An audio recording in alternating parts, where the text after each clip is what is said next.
yang cantik-cantik tu, yang tu sejadah kita dengan Allah. Tu pakai malam-malam yang sorang-sorang punya. Faham tak sekalian? Serika baju cantik-cantik, pakai baju yang paling lawa. Faham tak? Ikat tubuh minyak wangi, pakai wangi-wangi. Apa supermarket kan nak pergi ni apa ni? Tesco dah lagi tahun ni. Ada. Nak pergi mana ke? Kita nak pakai dengan kawan kita. Malam pakai jubah, pakai ketayap. Lah ni nak keluar ketayap tak ada pun rasa boleh berlaku macam mana negara-negara yang nu, yang kita duk nafi kata tak ada, depa kata ada, kita nafi kata tak ada, depa kata ada, dan nanti depa akan serang negara kita atas alasan bahawa tempat kita ni tempat sarang penganai. Biar akhirnya depa kata apa? Tak ada, hancur. Tuan-tuan, Musalli Azim Muhammad, ni nak cerita apa? Cerita Nabi dah sebut nanti dekat akhir zaman semua tempat akan berlaku peperangan, dan tuan-tuan akan menyaksikan, tuan-tuan akan berjumpa dengan perang ni. Lah ni kita belum lah. Ni keliling kita dah jadi lah. Tuan-tuan ni, dia ada 3 ulama yang Musalli Azim Muhammad. Tuan-tuan dengar yang ni, saya pun naik Seriau. Dia ada 3 ulama, tuan-tuan sekalian, Musalli Azim Muhammad, kajian tentang Musalli Azim Muhammad ni. Dia panggil apa? Akhir umat ni, habis umat ni, umat, satu umat.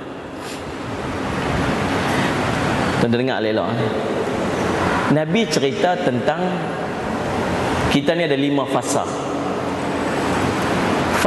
Umur umat ni tuan-tuan, daripada dilantiknya Nabi, diangkatnya naik Nabi, lantik Nabi, tu dia punya permulaannya. Akhir umat ni ialah sampai masa dia yang semua umat Islam mati. Umat Islam seluruh dia akan mati, seorang pun tak tersisa, seorang pun tak tinggal. Tu hadis Nabi SAW. Yang hadis ni sahih, bukan setakat sahih, duduk peringkat mutawatir, duduk peringkat tinggi. Sekalian Muslim. Sampai satu masa sebelum berlakunya kiamat, waktu tu seluruh umat Islam yang ada iman dalam diri dia akan dimatikan oleh Allah, diwafatkan oleh Allah, semua sekali, dengan angin sejuk tu. Dah baca hadis tu? Angin timai masuk hidung kita apa semua, kita semua akan mati. Mati cara lembut, bukan mati cara kasar kekah dak. Semua orang mati. Selepas semua orang Islam mati, yang berbaki waktu tu hanya orang-orang kafir. Waktu tak ada orang dah reti baca bismillah, apa ni, sebut nama Allah pun tak reti dah waktu tu. Yang ulama sebut ada sekitar waktu tu dalam satu generasi, kedua generasi. Lepas tu baru kiamat hancur, tiupan sangkakala hancur kiamat tu. Satu atau 2 generasi. Satu generasi, 2 generasi ni tuan-tuan dalam range, kalau tuan-tuan baca, kalau tuan-tuan mengaji tentang population, satu generasi ni dia range dalam 25 ke 30 tahun. Satu generasi. Pasal apa? Pasal beranak, kemudian besar dia, kemudian dia berkahwin, dia dapat anak, kan? Dapat anak tu masuk satu generasi, dapat anak pun yang the second generation lah. Dan faham tak ni? Satu atau 2 generasi selepas daripada seluruh umat mati, lepas tu berlakunya kiamat, kehancuran, habis total. Baik. Dalam daripada Nabi diangkat menjadi Rasul sampai umat semua wafat ni, semua mati ni tuan-tuan, dia ada 5 fasa. 5 fasa. Fasa yang pertama, nama dia tuan-tuan sekalian, fasa kerasulan, fasa kenabian. Waktu tu Islam diperintah oleh Nabi SAW. Ketua kita ialah Nabi SAW. Itu yang pertama. Yang kedua tuan-tuan sekalian, maksud dia yang pertama tu lepas dah lagi? Lepas dah lagi? Habis dah, awak dah. Mai fasa yang kedua. Fasa yang kedua ni dia panggil tuan-tuan fasa khalifah. Fasa kekhalifah yang asasnya kenabian. Dia panggil zaman Khulafa Ar-Rashidin, yang 4 tu. Sayyidina Abu Bakar, Sayyidina Umar, Sayyidina Osman, Sayyidina Ali. Habis. Lepas dah lagi? Lepas dah. Mai fasa yang ketiga. Fasa pemerintahan Islam berkhalifah. Sistem khilafah dengan sistem kerajaan. Khilafah dengan sistem kerajaan. Habis dah Khulafa' Rasyidin, lepas dah. Lepas daripada tu jenis sistem kerajaan, tapi masih sistem khilafah. Maksud dia negara Islam diperintah di satu tempat, yang musalli Jumaat seluruh negara Islam yang ada di semua tuan-tuan. Ada tak lagi yang ni? Habis dah. Habis bila? Zaman dia panggil Osmaniyah Turki. Last tumbang bulan Mac tahun 1924. 24 ke 26? 24. Habis dah lagi? Habis lah fasa 3. Keempat. Fasa keempat ni tuan-tuan, fasa pemerintahan zalim, pemerintahan kuku besi. Waktu tu, tahun ni, fasa keempat ni, waktu yang Islam duduk di tempat yang paling lemah. Iman kita lemah, akhlak kita rosak. Islam duduk di tempat yang paling teruk, yang Nabi SAW sebut tentang umat Islam macam buih. Sahabat kata apa? Oh, mereka banyak lah Rasulullah. Ya banyak, tapi tak ada nilai. Waktu ni isi dalam masjid di Megah, tapi tak ada hidayah. Ada orang main. Dan sekalian, ni orang Islam ni macam makanan yang diserbu oleh burung-burung yang duk patuk-patuk makan. Tuan-tuan agak ni zaman ni ada lagi ni. Zaman kita lah ni. Tidak sekalian. Waktu ni Islam tidak memerintah. Islam diperintah. Dan sekalian, Allahumma salli ala sayyidina Muhammad. Zaman ni lah tuan-tuan akan munculnya Dajjal. Zaman ni lah akan munculnya Imam Mahdi. Zaman ni lah akan munculnya Ya'juj Ma'juj. Zaman ni fasa keempat. Sebab fasa kelima ialah fasa khalifah terakhir, fasa pemerintahan Islam yang syumul, yang cantik. Fasa khalifah yang terakhir yang dipimpin oleh siapa? Nabi Isa alaihi salam. Maksud dia fasa 5 ialah fasa yang berlaku selepas daripada ni. Kita duduk fasa berapa ni? Maksud dia dalam fase kita ni, kita akan bertembung, kita akan berjumpa dengan tanda-tanda besar yang Nabi SAW duk cerita 1400 tahun dulu. Sebab fasa berikutnya ialah fasa pemerintahan Nabi Isa dah. Faham tak sila ni? Maksud dia kita waktu ni. Tuan, Nabi duk cerita, ulama duk kira-kira umur umat berdasarkan kepada hadis-hadis Nabi SAW. Antaranya bila Nabi SAW kata apa? Kalau dunia ni sehari, aku ni dah asar. Maksud dia maghrib tu hancur. Maghrib tu hancur. Nabi duk asar masuk dekat sangat lah.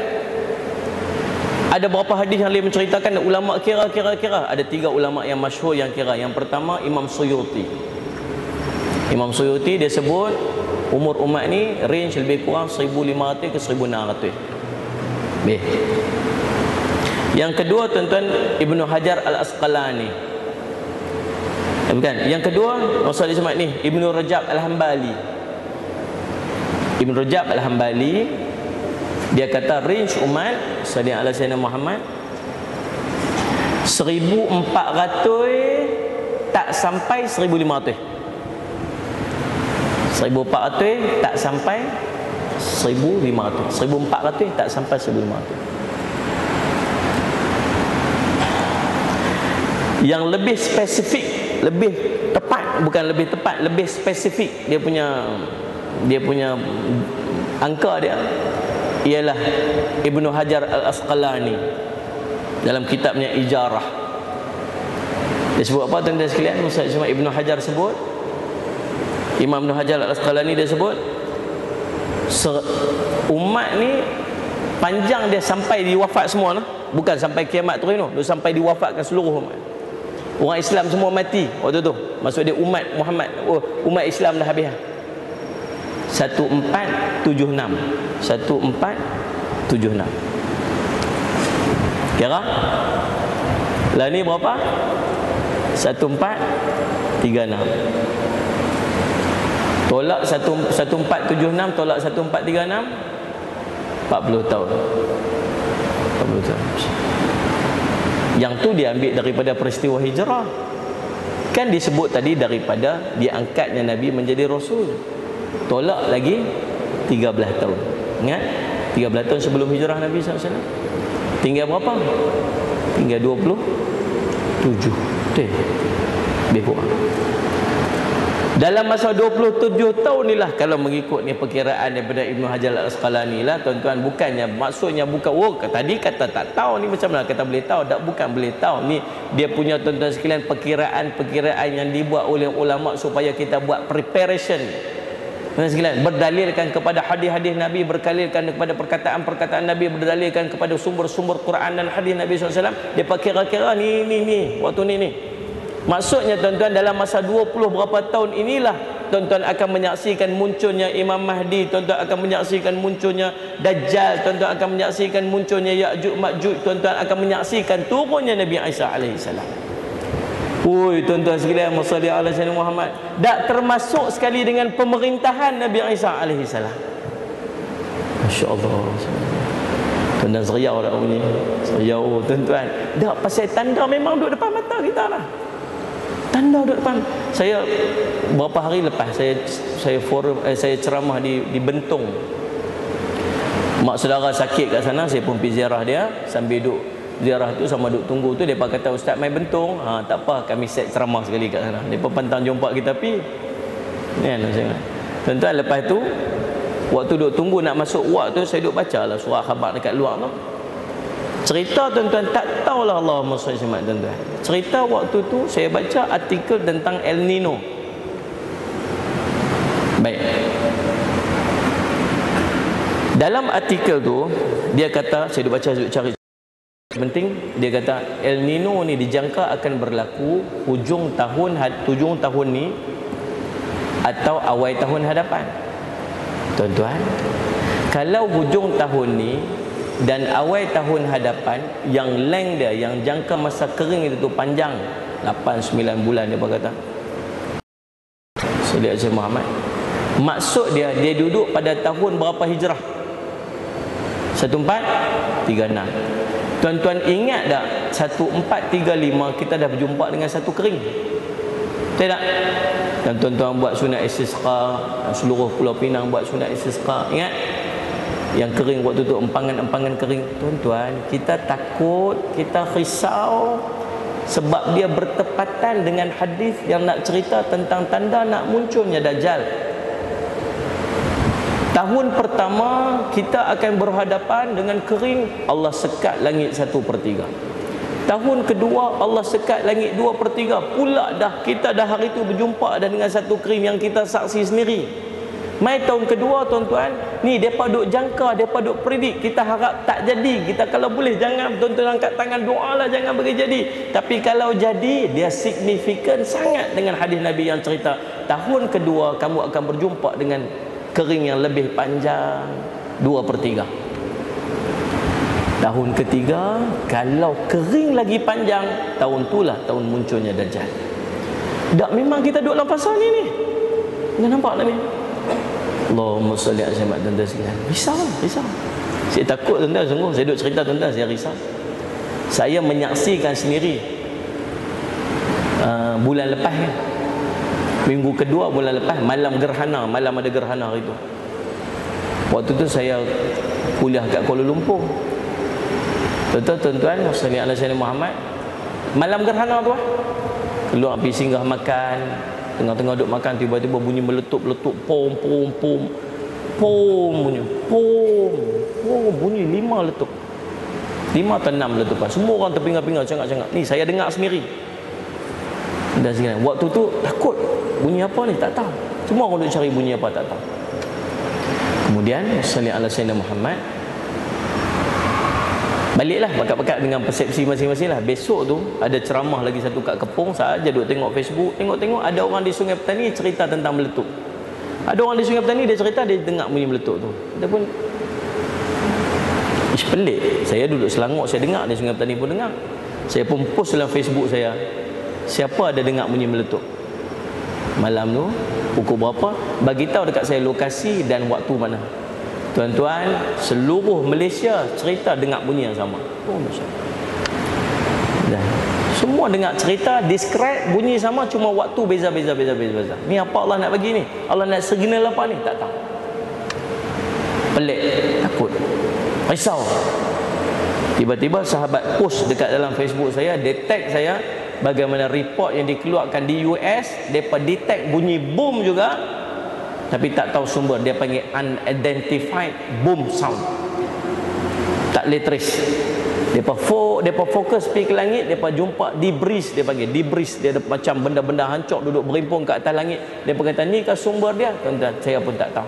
Tuan-tuan boleh tengok balik dalam Facebook saya, tuan-tuan cari balik, nanti jumpa tu report yang depa tag dekat saya, report yang dikeluarkan di US tentang sound boom sound, unidentified boom sound, yang tidak dapat digenapasi bunyi letup tu apa dia. Kemudian tuan-tuan masalli alaihi wasallam, esok tu tok guru saya telefon, syekh saya telefon. Aja duduk sembang-sembang, saya duduk ceritalah dekat dia, dengar bunyi meletup-meletup pas semalam. Dia kata kat saya, Kut, ada benda-benda yang nak jadi kat Malaysia ni. Dia kata tak tahulah, kita duk risau. Dia kata, Kut, Allah duk bagi signal-signal, Kut, apa nak jadi kat Malaysia ni tak tahulah. Beringat-beringatlah. Dia kata banyakkan istighfar, buatlah amal-amal apa semua. Dia duk sebut gitu, kita pun nak risau. Tapi tuan-tuan tu kata, tuan-tuan masalli alaihi wasallam, firasat orang-orang salih. Nabi kata, takutlah kamu kepada firasat orang salih. Betul tuan-tuan, tak sampai seminggu kita tengok, tak pernah kita tengok tu taufan namanya. Mana pernah duk jadi tempat kita lagu ni? Taufan, masya-Allah Rabbi, habis. 2-3 hari lepas tu pula naik pula sengkaian dia panggil tu. Yang laut, daripada laut naik ke langit. Mana di Bintulu. Besok berapa hari, 2 hari lepas tu. Kemudian pula dia rakam pula video atas Penang Bridge pula nampak naik daripada laut pergi langit pula dah, masya-Allah Rabbi.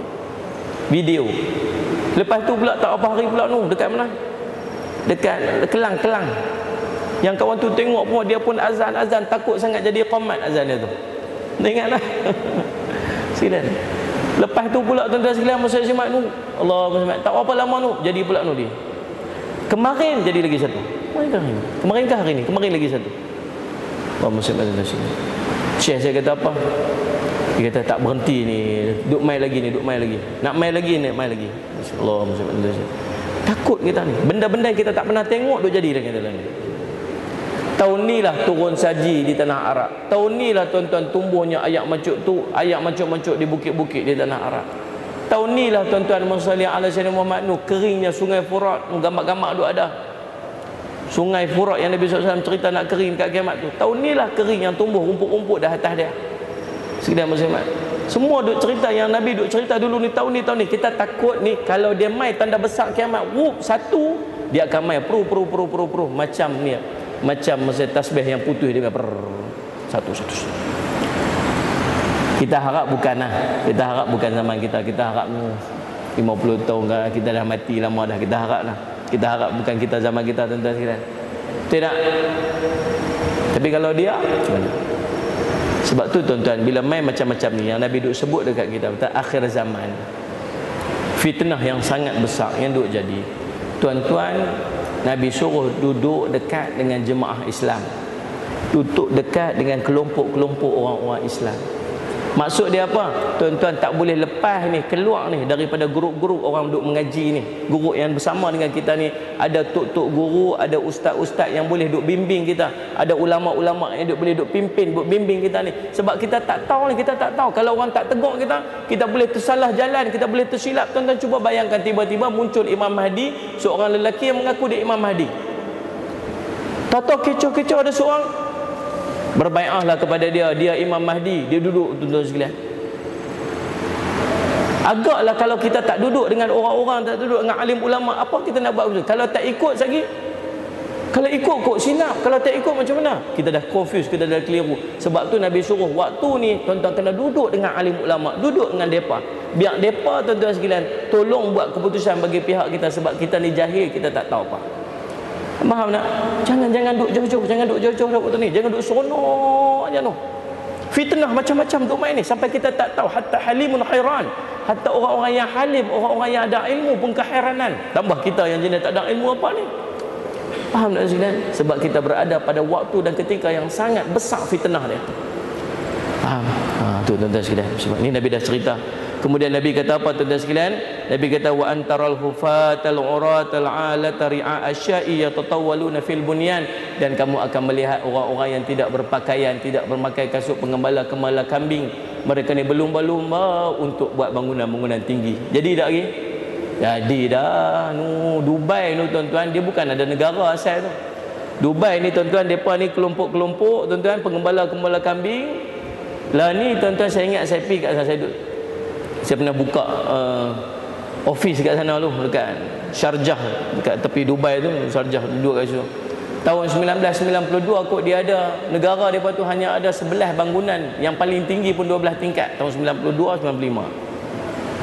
Ada sekitar 10-12 biji lagu tu lah bangunan yang tinggi dah, hanya setakat 12 tingkat je. Lah ni dia ada bangunan paling tinggi dalam dunia. Berlawan depa lah ni.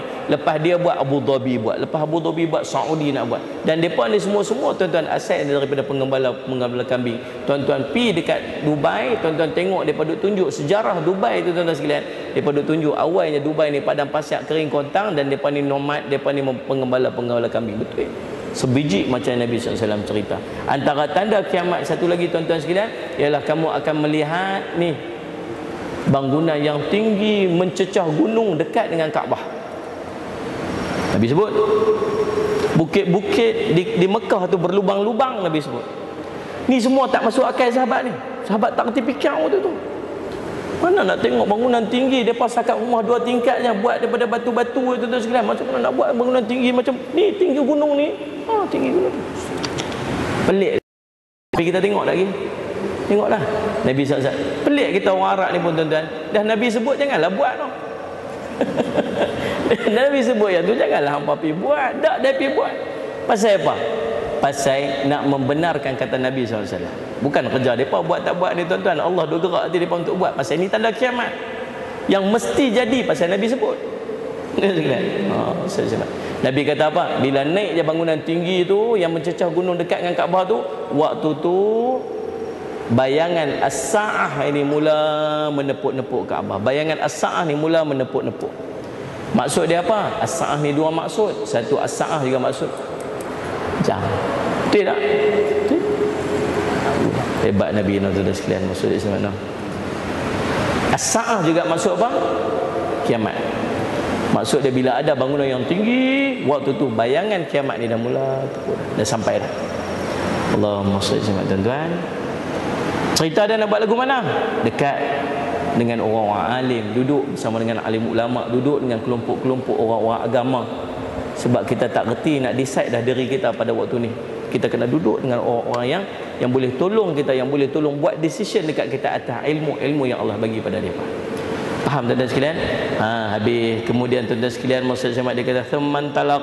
Kemudian berlalulah satu ketika falabithtu maliya thumma qala. Kemudian Nabi SAW bertanya kepada aku, ya Umar, atadri man sa'il?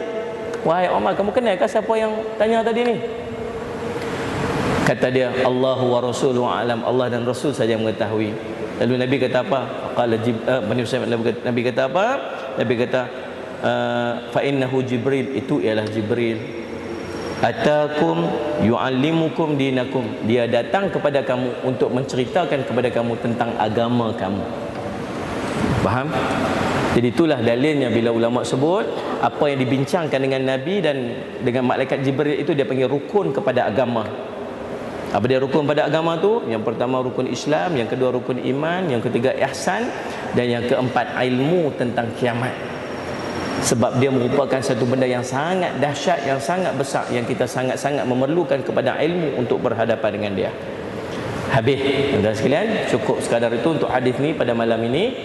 Pertemuan kita akan datang, kita akan membincangkan hadis yang ketiga, hadis yang diriwayatkan kepada kita oleh anak kepada Sayyidina Umar, Abdullah bin Umar radhiyallahu anhuma, yang cerita tentang rukun Islam.